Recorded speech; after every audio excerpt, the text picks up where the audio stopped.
தமிழக மக்கள், நான் உங்ககிட்ட கொஞ்சம் பேசணும்.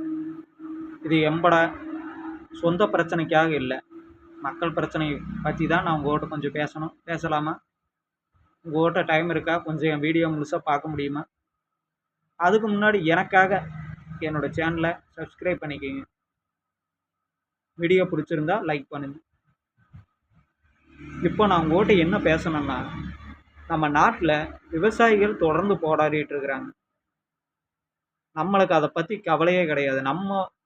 நம்ம வேலையை பார்த்துட்டு டிவி பார்க்குறது, கொஞ்ச நேரம் இன்ஸ்டா பார்க்குறது, ஃபேஸ்புக் பார்க்குறது, இவ்வளோ தான். நம்ம நாள் முடிஞ்சிருது. நம்ம சாப்பிட்றோம் இல்லையா சாப்பாடு, அது விவசாயி கொடுத்தது தானே. நம்ம எப்போயாவது நினச்சி பார்த்துருக்குறோமா? அவங்க ஏன் போராடுறாங்க? அவங்களுக்கு என்ன கஷ்டம்? ஏன் இப்படி ரோட்டில் இறங்கி போராடுற அளவுக்கு என்ன பிரச்சனை நடந்துட்டுருக்குன்னு நம்ம எப்போயாவது யோசிச்சிருக்கோமா? நம்மளுக்கு தேவை ஏதாவது ஒரு வேலைக்கு போகிறது, கொஞ்சம் சம்பளம் கிடைக்கிறது, அதை செலவு பண்ணுறது, சாப்பாடு, தூங்குறது. நான் எல்லாரையும் சொல்லலை, சில நல்லவர்கள், சமுதாயத்தை சிந்திக்கக்கூடியவங்களும் இருக்கிறாங்க. அவங்க ஏன்னா தவறாக நினச்சிக்காதீங்க. நம்ம விவசாய பிரச்சனையை பற்றி என்ன நினச்சோம்? கல்வி கடன் வாங்கிட்டு கட்ட முடியாமல் பல மாணவர்கள் தவிச்சிட்டு இருக்கிறாங்க. அவங்கள பற்றி நம்ம நினச்சி பார்த்துருக்குறோமா? அதை பற்றியும் நம்ம நினச்சி பார்த்து, நமக்கு தெரிஞ்சதெல்லாம் ஒரு ஸ்டேட்டஸ் வைக்கிறது, ஒரு 2 நிமிஷம் ஸ்டேட்டஸ் வச்சுட்டு எத்தனை லைக் விழுவுது, எத்தனை பேர் பார்க்குறாங்க அப்படின்னு பார்த்துட்டு அப்படியே விட்டுறது. அவ்வளோதான், நமக்கு தெரிஞ்சது அவ்வளோதான். அதை தாண்டி நம்ம என்ன பண்ணியிருக்கோம்? நம்ம சமுதாயத்தை பற்றி ஏதாவது நினச்சி பார்த்துருக்குறோமா? இல்லை அவங்கள பற்றி தான் ஏதாவது பேசியிருக்குமா? நமக்கு தெரிஞ்சது இவ்வளோ தான். அதுக்காக நான் அவங்களோட சேர்ந்து ரோட்டில் இறங்கி போராட்டம் நடத்துங்க அப்படின்னு நான் சொல்ல விரும்பலை. அவங்களுக்கு ஆதரவா ஸ்டேட்டஸ் வைங்க, அதே மாதிரி ஸ்டேட்டஸ் வைங்க, ஆனால் ஆதரவாக ஸ்டேட்டஸ் வைங்க. சினிமா பாட்டு வைக்கிறது,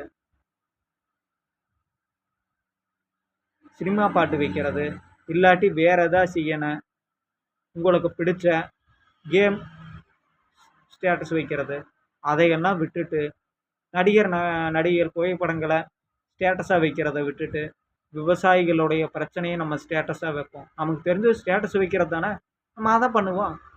நம்ம ரோட்டில் இறங்கி போராடணும், அவங்க ஆதரவாக அவங்க பிரச்சனையை நம்ம ஸ்டேட்டஸாக வைக்கலாம்.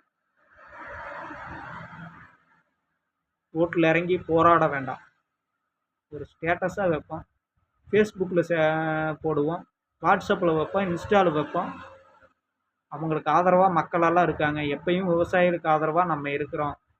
படிக்கிற மாணவ மாணவிகளுக்கு எந்த பாகுபாடு இல்லாமல், ஜாதி மதம் எந்த பாகுபாடு இல்லாமல் உங்கள் சகோதரனாக நாங்கள் இருக்கிறோம், உங்களுக்காக நாங்கள் இருக்கிறோன்னு நேரடியாக போய் சொல்லாட்டியும் இன்ஸ்டா ஸ்டேட்டஸ் மூலியமாகவும், ஃபேஸ்புக் வாட்ஸ்அப் ஸ்டேட்டஸ் மூலியமாகவும் காட்டுங்க.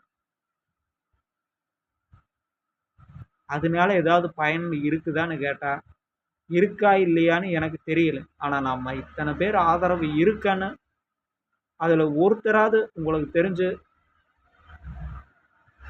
லோக்கல் எம்எல்ஏ, அமைச்சர், முதலமைச்சர் அவர்கள்ட்ட பேசுகிறவங்க இருப்பாங்க. அவங்க சொல்லுவாங்க, இத்தனை பேர் அதுக்கு ஆதரவு இருக்குது, நம்ம அது என்னன்னு பார்க்கணும் அப்படின்னு அவங்களும் சொல்கிறதுக்கு வாய்ப்பு இருக்குது. அப்படி நடந்தால் கூட நமக்கு சந்தோஷம் தானே. நம்மனால ஒருத்தங்க பயனடைச்சிட்டாங்கன்னு நம்ம நினச்சி பார்க்கலாம். தயவு செய்து உங்களை நான் போராட்டம் பண்ண சொல்லலை, ரோட்டில் இறங்கி அவங்க கூட சேர்ந்து நிற்க நான் சொல்லலை. அவங்களுக்கு நான் இருக்கோம், உங்களுக்கு ஆதரவாக நாங்கள் எப்போவுமே இருப்போன்னு நம்ம ஒரு ஆதரவு குரல் தான் உங்கள் வீட்டில் இருந்துகிட்டே நான் கொடுக்க சொல்கிறேன். படிக்கிற குழந்தைங்க எல்லாம் ரொம்ப கஷ்டப்பட்டு படிக்கிறாங்க. ஆனால் கல்வி கடனுங்கிறது நம்ம வாங்கி வச்சு, நம்மக்கிட்ட சொத்து எதுவுமே கிடையாது, சொத்துங்கிறதே கிடையாது. நம்ம கஷ்டப்பட்டு படித்தவங்க தான். எங்கள் அம்மாலாம் இன்னும் 350 ரூபாய்க்கு வேலை செஞ்சுட்ருக்குறாங்க. காட்டு வேலைக்கு தான் போகிறாங்க. எங்கள் அப்பா காட்டு வேலைக்கு போனாலும் 500 ரூபா தான் சம்பளம் வரும், இல்லாட்டி 600 ரூபா வரும். அவ்வளோதான் அவங்க சம்பளமே, அவ்வளோதாங்க. அதை வச்சு தான் என்னை படிக்க வச்சாங்க. நானும் இப்போ ஒரு சின்ன தொழிலாக வச்சு நடத்திட்டு இருக்கேன். நம்ம குடும்ப நிலைமையே இவ்வளவு தான்.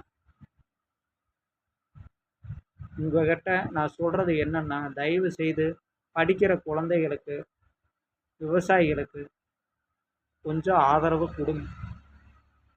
கவர்மெண்ட் கல்வி கடனை தள்ளுபடி செய்யும். அதை தமிழக முதல்வர் அவர்கிட்ட நீங்கள் தான் எடுத்துகிட்டு போகணும். இதுக்கு நான் உங்களை போராட்டம் பண்ண சொல்லலை, ஒரு கோரிக்கை மனு கொடுங்க. உங்களுடைய ஒவ்வொருத்தராக வீட்டில் ஒரு ஒயிட் பேப்பர்லையாவது எழுதி தமிழக முதலமைச்சர் அவர்களுக்கு ஒரு லெட்டர் அனுப்புங்க. சார், இது மாதிரி இருக்குது, இவங்க பிரச்சனை அதிகமாக இருக்குது, தயவு செஞ்சு இவங்க பிரச்சனையை முடிச்சு வைங்க, கல்வி கடனை இது தள்ளுபடி பண்ணுங்க, விவசாயிகள் பிரச்சனையை தீர்வு காண அவங்க வாங்கின கடனையும் முழுசாக தள்ளுபடி பண்ணுங்க அப்படின்னு நம்ம ஸ்டேட்டஸ் வைக்கலாம். இல்லாட்டி லெட்டரில் எழுதி நம்ம அனுப்பலாம். ஸ்டேட்டஸ் வச்சா கூட தமிழக முதல்வர் அவர்களுக்கு தெரியுமோ தெரியாது, ஆனால் லெட்டர் அனுப்புனா கண்டிப்பாக தெரியும் இல்லையா? நம்ம அதை செய்யலாமே, நமக்கு எவ்வளவு செலவாயிர போகுது?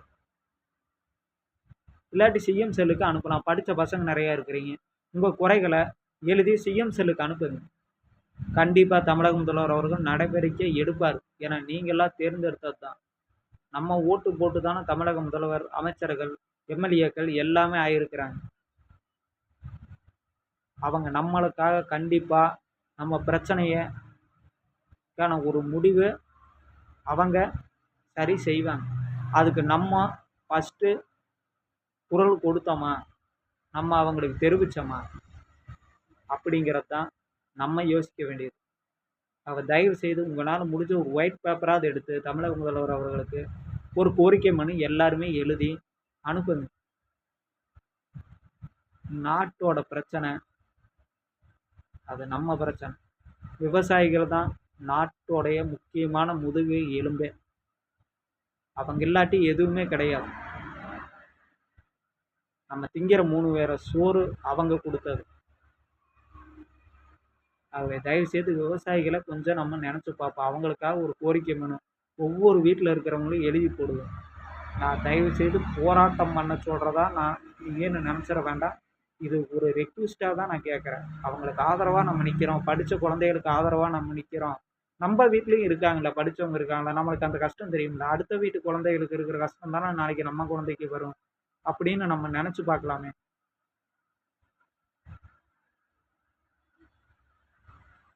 கல்வி கடன் முழுமையாக ரத்து செய்யணும். அதுக்கு ஒரு கோரிக்கை மனு எழுதுங்க. தயவு செய்து இதை தமிழக முதல்வர் கவர்னத்துக்கு கொண்டு போங்க. தமிழக முதல்வர் கண்டிப்பாக நல்லது செய்வாருங்கிற நம்பிக்கை எனக்கு இருக்குது. உங்களுக்கு அந்த நம்பிக்கை இருந்தால் நீங்கள் விவசாயிகளுக்காகவும் கல்வி கடன் கட்ட நம்ம குழந்தைகளுக்காகவும் நீங்கள் ஒரு கோரிக்கை மனு எழுதுங்க. என்னடா ஸ்டேட்டஸ் வைக்க சொல்கிறான், கோரிக்கை மனு அனுப்ப சொல்கிறான்னு யோசிக்கிறீங்களா? ஸ்டேட்டஸ் வைக்கிறது உங்களால் யாராவது பார்க்குறவங்க யாராச்சும் மேலே கவனத்துக்கு கொண்டு போக மாட்டாங்களா? உங்களுக்கு தெரிஞ்ச கட்சிக்காரங்க யாராச்சும். ஆனால் கோரிக்கை மனு எழுதுறது டைரெக்டாக நீங்களே தமிழக முதல்வருக்கு சொல்கிறது. உங்களுக்கு எது நியாயம்னு படுதோ அதை செய்யுங்க. நான் உங்களை கட்டாயப்படுத்த விரும்பலை. நம்மளால் முடிஞ்சு ஒரு நல்ல மனிதர்கள் வாழ்ந்தா, விவசாயிகள் வாழ்ந்தா, படிக்கிற குழந்தைகள் வாழ்ந்தா அது நமக்கு தான் புண்ணியம். தயவு செய்து அவங்களுக்கு உதவி செய்யுங்க. அவங்களுக்காக ஒரு கோரிக்கை மனு எழுதி அனுப்புங்க. உங்களை நான் வேண்டி கேட்டுக்கிறேன். தயவு செய்து நான் உங்களை போராட்டமோ எந்த தவறான நடவடிக்கையோ, அதாவது ஆர்ப்பாட்டம், ரோட்டில் இறங்கி கள்ள வீசுறது, இது மாதிரி எல்லாம் செய்யுங்கன்னாலாம் நான் சொல்லலை. ஒரு கோரிக்கை மனு தான் நான் எழுத சொல்கிறேன். நம்ம தமிழர்கள், தமிழ்நாட்டை நம்ம தான் வாழ வைக்கணும். தமிழ்நாட்டு நம்ம குழந்தைகளை, நம்ம விவசாயிகளை நம்ம தான் ஆதரவு கொடுக்கணும். தயவு செய்து அதை மட்டும் செய்யுங்க. இதை நான் உங்களை வேண்டி கேட்டுக்கிறேன். தயவு செய்து கோரிக்கை மனு எழுதுங்க. அமைதியான முறையில் தமிழக முதல்வருக்கு, விவசாயிகளுக்கும், படிக்கிற பசங்களுக்கும் நம்ம ஆதரவு கொடுக்குறோன்னு தெரிவிப்போம். ரொம்ப நன்றிங்க இவ்வளோ நேரம் என் பேச்சை கேட்டதுக்கு. லைக் பண்ணுங்கள், முடிஞ்சளவுங்க என் சேனலை சப்ஸ்கிரைப் பண்ணுங்கள். இது என்னுடைய சேனலுக்காக நான் கேட்டது. மக்களுக்காக கொஞ்சம் சிந்திங்க தயவுசெய்து. விவசாயிகளுக்காக, படிக்கிற குழந்தைகளுக்காக ஒரே ஒரு கோரிக்கை மனு தமிழக முதல்வருக்கு தயவு செய்து எழுதுங்க. ரொம்ப நன்றி.